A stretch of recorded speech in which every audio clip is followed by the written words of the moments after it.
Hello everyone, आप लोगों का स्वागत है मैकेनिक्स के ऑनलाइन क्लास में। आज हम लोग पढ़ेंगे कि पॉलीगन लॉ क्या होता है, जो काफ़ी इंपॉर्टेंट है। हम लोग ऑलरेडी फोर्स सिस्टम के बारे में पढ़ चुके थे कि अगर किसी बॉडी पर बहुत सारा फोर्सेस लगे तो सारे फोर्सेस के कॉम्बिनेशन को हम लोग फोर्स सिस्टम कहते हैं। फिर हम लोग ट्राइंगल लॉ भी पढ़े थे, उसमें बताए थे कि बॉडी पर अगर दो फोर्स कहीं भी लगे तो वो ट्राइंगल लॉ के अंदर होता है। और पैरेललोग्राम लॉ में पढ़े थे कि बॉडी में दो फोर्स लगे और एक ही पॉइंट से डिस्ट्रीब्यूट हो तो वहां से हम लोग क्या करते हैं, रिजल्टेंट निकालते हैं। उसी तरह पॉलीगन लॉ में क्या है कि अगर किसी बॉडी पर बहुत सारा फोर्सेस या उसी को वेक्टर कह रहे हैं लग रहा है तो हम लोग उसको क्या करेंगे, टेल हेड के रूल से जोड़ेंगे और इस तरह से जोड़ेंगे कि एक पॉलीगन का फॉर्मेशन हो जाए और जब हम उसके साइड को क्लोज करेंगे तो हमको रिजल्टेंट मिल जाए। तो पॉलीगन बना के अगर बहुत सारे वेक्टर का मतलब फोर्सेस का रिजल्ट निकाला जाए तो ऐसे को हम लोग क्या कहते हैं, पॉलीगन लॉ कहते हैं। तो चलिए फटाफट हम लोग इसके डिफिनेशन पार्ट्स को देख लेते हैं। क्या कह रहा है कि if number of forces are acting on a body, ध्यान दीजिएगा, एक बॉडी है और इस पर बहुत सारा फोर्सेस लग रहा है, मतलब वेक्टर लग रहा है, then they are joint by tail head rule. तो उसको कैसे ज्वाइन करना है, टेल हेड के रूल से। क्या टेल हेड का रूल है, तो tail head rule in such a way that the tail of each vector, ठीक है, जहां पर वेक्टर किसको रिप्रेजेंट कर रहा है, फोर्स, इज कॉन्साइड, कॉन्साइड का मतलब ज्वाइन होना, join with the head of, ठीक है, head of another vector, and when we closing its side from initial point to final point we get the resultant. So a process by which resultant is calculated by the help of polygon is known as polygon law. Clear हो गया। देखिए definition क्या कह रहा है कि अगर किसी बॉडी पर बहुत सारा फोर्सेस लगेगा, if number of forces are acting on a body then they are joint by tail head rule. तो हम लोग क्या करेंगे, देखिए इस बॉडी पर बहुत सारा फोर्स लग रहा है तो हम एक पहले फोर्स को पकड़ लिए F1 को, जिस तरह से जिस डायरेक्शन में है, जिस मैग्नीट्यूड में है, उसको उसी तरह हम लोग अलग से रिप्रेजेंट कर दिए। तो F1 को उठा के यहां पर डाल दिए, ये देखिए F1 को डाल दिए। अब आप जानते हैं कि फोर्स एक वेक्टर क्वांटिटी है, तो ये इसका टेल होता है और ये इसका हेड होता है। अब हम दूसरा फोर्स को उठा लिए, तो इस बार F2 को उठा लिए। F2 क्या कर रहा है, ये ध्यान दीजिएगा, ये F2 जो है θ2 एंगल बना के है। तो हम लोग क्या करेंगे, यहां भी हम लोग यहां पर थीटा, यहां पर एक्सिस, सबसे पहला क्या काम करेंगे, हम लोग एक एक्सिस ड्रॉ कर लेंगे। तो यहां पर हम लोग एक्सिस ड्रॉ कर लिए। अब F2 का जितना मैग्नीट्यूड है, जितने एंगल से हम लोग यहां प्रोटेक्टर रखें और उतने एंगल से नाप लिए और F2 का जितना मैग्नीट्यूड है उसको उसी तरह रिप्रेजेंट कर दिए। इसका मतलब डायरेक्शन में कोई चेंजिंग नहीं करेंगे, मैग्नीट्यूड में कोई चेंजिंग नहीं करेंगे। फिर जहां उसका हेड खत्म हो रहा है वहीं से एक्सिस बना दिए। अब हम तीसरा फोर्स F3 ले लिए, फिर इसका जो टेल है इसके हेड के साथ ज्वाइन कर दिए। फिर जहां इसका हेड खत्म हो रहा वहां पर एक्सिस बना दिए। फिर चौथा हम लोग क्या किए, ये देखिए ध्यान से, ये आपका सेकंड क्वाड्रेंट के अंदर आ जाता है। फिर हम लोग यहां से θ4 एंगल बना दिए, ये देखिए θ4 एंगल बना दिए और यहां से हम लोग मेजर कर लिए क्या, F4। अब हम क्या करेंगे, स्केल रखेंगे और ये इसका इनिशियल पॉइंट है और ये इसका फाइनल पॉइंट है, इसको हम लोग ज्वाइन कर लेंगे इनिशियल से कहां पर, फाइनल। तो हमको क्या मिल जाएगा, हमको रिजल्टेंट मिल जाएगा। हमको क्या मिल जाएगा, रिजल्टेंट मिल जाएगा। तो पॉलीगन बना के अगर बहुत सारा फोर्सेस का रिजल्ट निकाला जाए तो ऐसे लॉ को हम लोग क्या कहेंगे, पॉलीगन लॉ या पॉलीगन ऑफ फोर्सेस कहेंगे। तो ये जो मेथड निकला है इसको हम लोग ग्राफिकल मेथड कहेंगे, ग्राफिकल मेथड, ठीक है।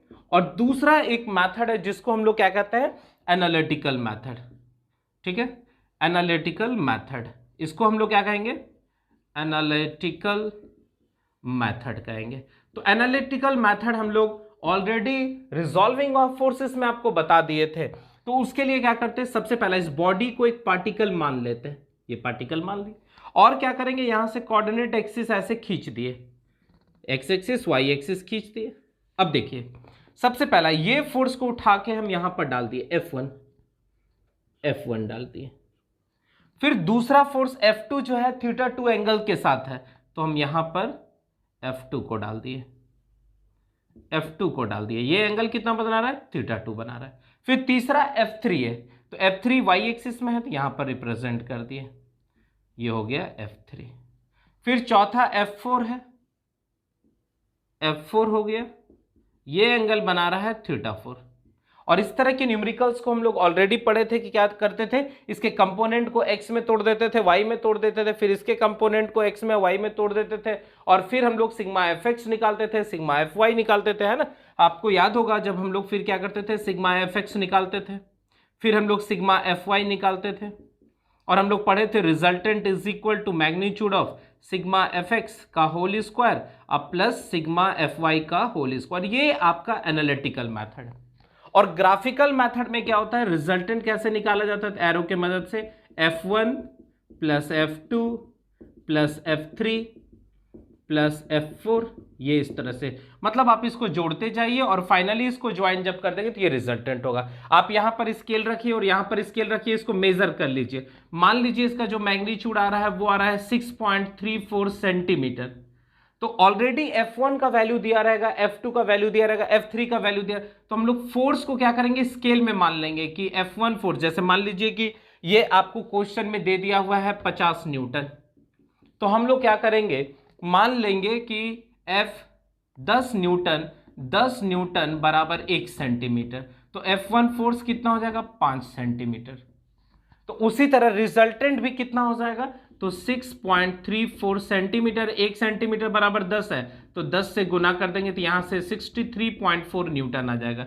तो अभी हम लोग एक न्यूमेरिकल्स लेके इसको और ज्यादा क्लियर करते हैं। बस आपको पहला क्या है, डिफिनीशन पार्ट्स क्लियर हो जाने। तो क्या कहा डिफिनीशन पार्ट्स, कि अगर किसी बॉडी पर बहुत सारा फोर्सेस लगेगा तो पॉलीगन, मतलब 2 से ज्यादा फोर्स लगेगा तो पॉलीगन। उसको क्या करना है, टेल हेड के रूल से जोड़ना है, और इस तरह से जोड़ना है कि हर एक वेक्टर का जो टेल है वह पहले वाले वेक्टर के हेड के साथ कॉन्साइड कर जाए, और जब हम इसके साइड को क्लोज करें इनिशियल से फाइनल तो हमको रिजल्टेंट मिल जाएगा। तो पॉलीगन बना के अगर बहुत सारा वेक्टर का रिजल्ट निकाला जाए तो उसी को हम लोग पॉलीगन लॉ कहेंगे। अगर फोर्स के रेस्पेक्ट में पढ़ रहे हैं तो पॉलीगन ऑफ फोर्सेस कहेंगे। क्लियर एकदम डिफिनीशन है। चलिए फटाफट इसको नोट डाउन कर लीजिए, और अब हम लोग क्या करेंगे, इस पर बेस्ड कुछ इंपॉर्टेंट न्यूमेरिकल्स देख लेते हैं। ठीक है,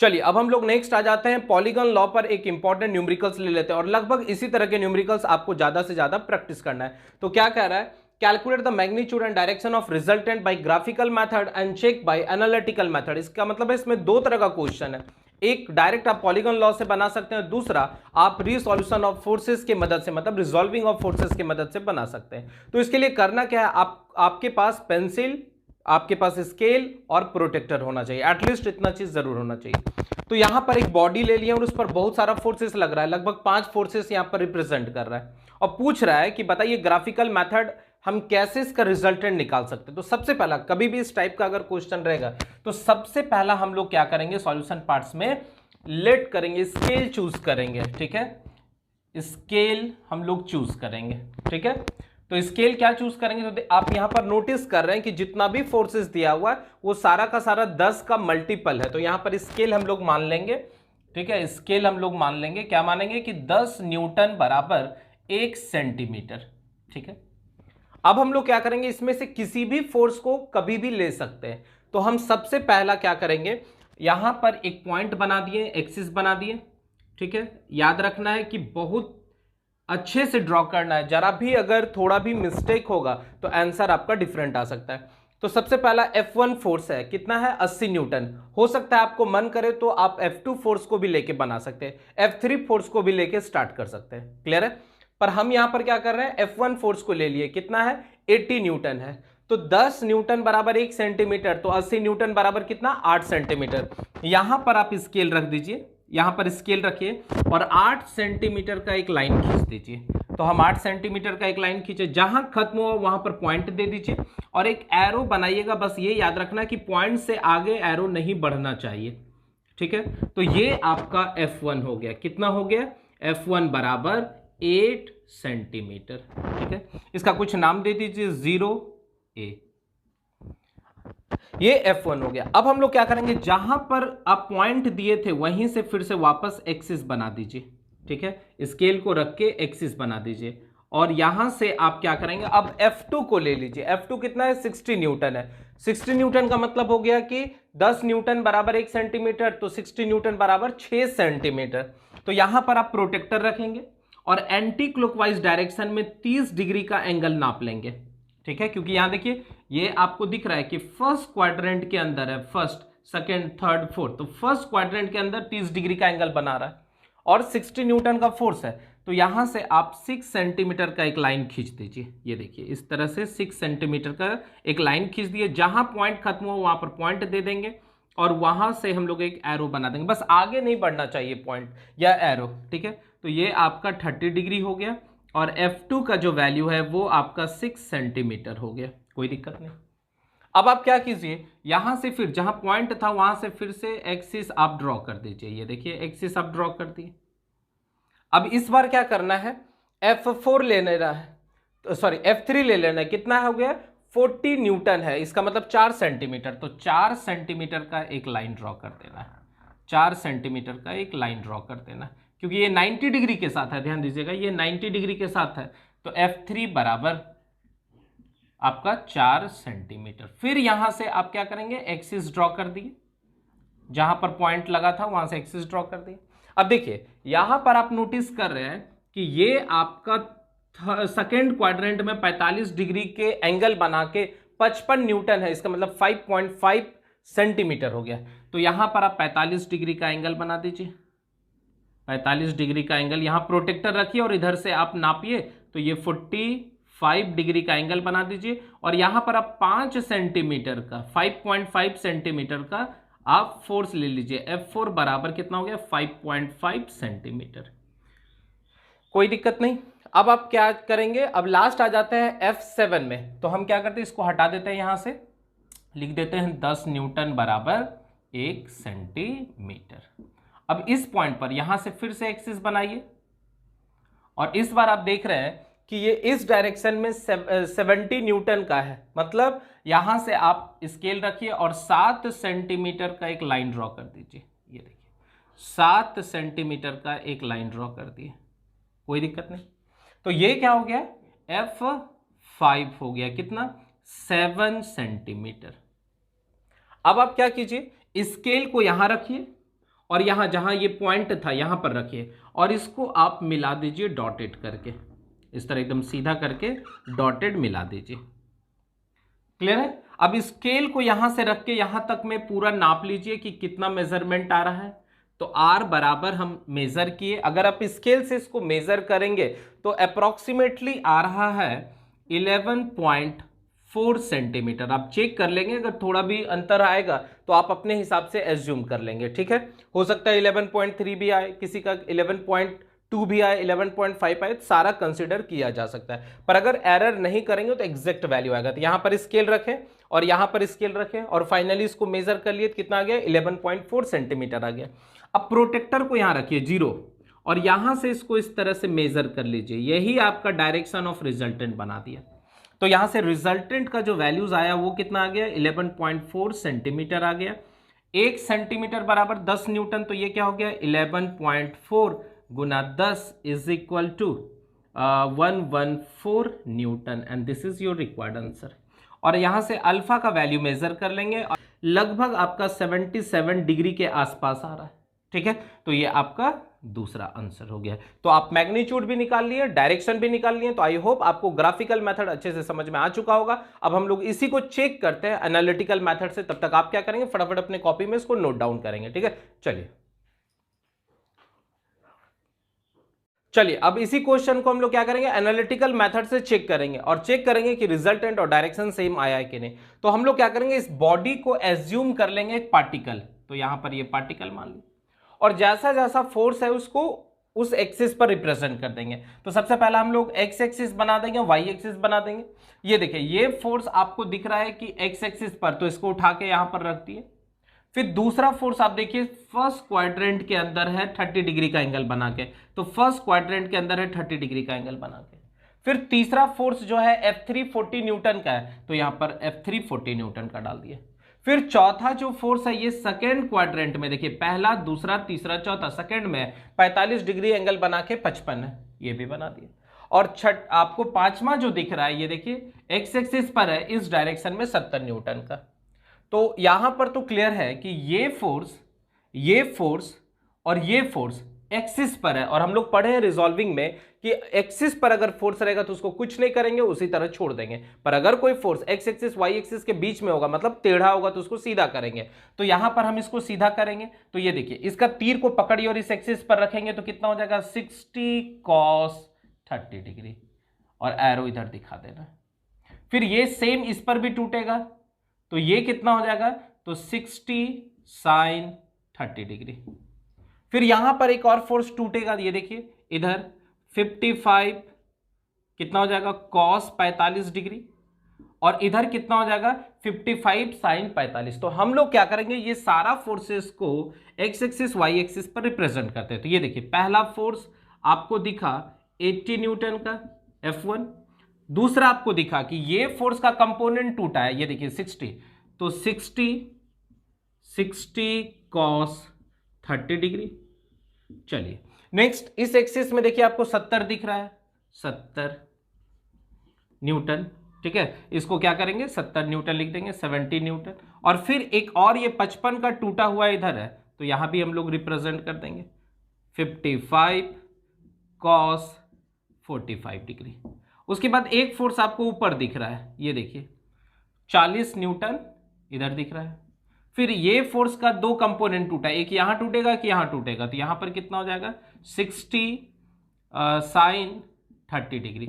अब ये देखिए ये 55 फोर्स है, एक इधर टूटेगा और एक इधर टूटेगा, तो यहां भी हम लोग लिख देंगे 55 sin 45 डिग्री। तो सारा फोर्सेस को हम लोग एक्स एक्सिस वाई एक्सिस पर तोड़ दिए। अब हम लोग क्या करेंगे, सिग्मा एफ एक्स निकाल लेंगे। Sigma F X equal to, इधर जो दिखेगा वो प्लस लेंगे, तो इधर क्या दिखा 80 न्यूटन, और क्या दिखा 60 cos 30 डिग्री, इधर क्या दिखा -70, और क्या दिखा -55 cos 45 डिग्री।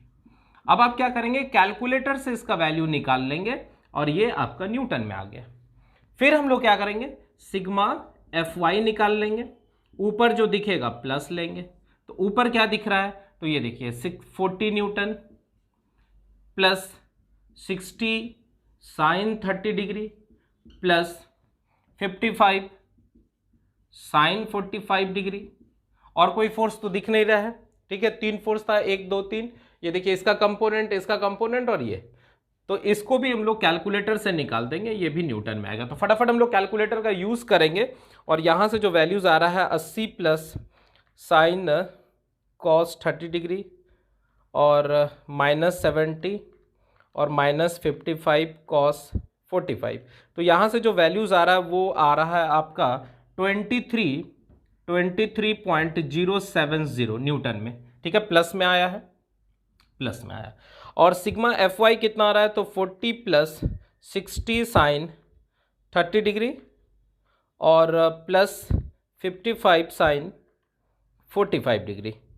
तो यहाँ से जो वैल्यूज आ रहा है वो लगभग आ रहा है आपका 108.89, ठीक है। अब दोनों पॉजिटिव है, तो अब हम दोनों को रिप्रेजेंट करेंगे। तो यहाँ पर हम लोग क्या करेंगे, ध्यान दीजिएगा, यहाँ पर हम लोग दिखा देंगे कि सिग्मा एफ एक्स जो है एक्स डायरेक्शन में पॉजिटिव आया है, और सिग्मा एफ वाई जो है इधर आया है, सिग्मा एफ वाई इधर आया है, पॉजिटिव आया, तो रिजल्टेंट इसके बीच में ही होगा, रिजल्टेंट इसके बीच में होगा, और ये एंगल अल्फा बना रहा होगा, ये एंगल अल्फा बना रहा होगा, ठीक है।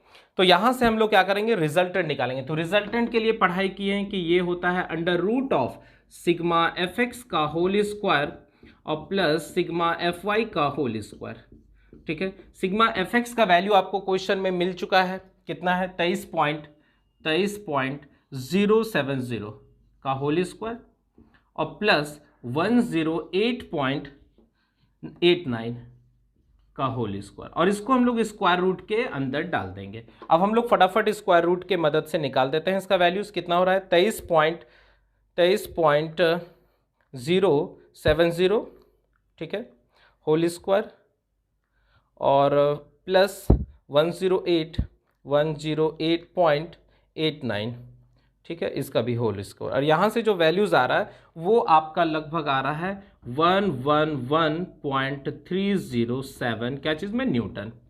तो आई होप आपको लगभग इतना ही वैल्यू उसमें भी आया था, ग्राफिकल मेथड्स में भी, ठीक है, आप एक बार चेक भी कर लेंगे। और यहाँ से अल्फा का जो वैल्यूज आ रहा है अल्फा भी निकाल लेंगे, तो क्या अल्फा हो जाएगा, तो अल्फा बराबर हो जाता है tan inverse sigma F Y divided by sigma F X. ठीक है, यहाँ से वैल्यूज जो आ रहा है वो शिफ्ट दाब के हम लोग निकाल लेंगे, तो कितना है 108.89 और डिवाइडेड बाय 23.070। ठीक है, तो यहाँ से जो वैल्यूज़ आ रहा है वो 70 आई थिंक 77 था, तो 78.03 ये डिग्री में आ रहा है। तो आई होप आपको ग्राफिकल मेथड और एनालिटिकल मेथड दोनों अच्छे से समझ में आ गया। अब कुछ होमवर्क दे देते हैं जो आप बनाएंगे और उसको दोनों मेथड से चेक करके हमको बताएंगे। ठीक है, तब तक आप लोग मन लगा के पढ़ते रहिए। Okay, thank you.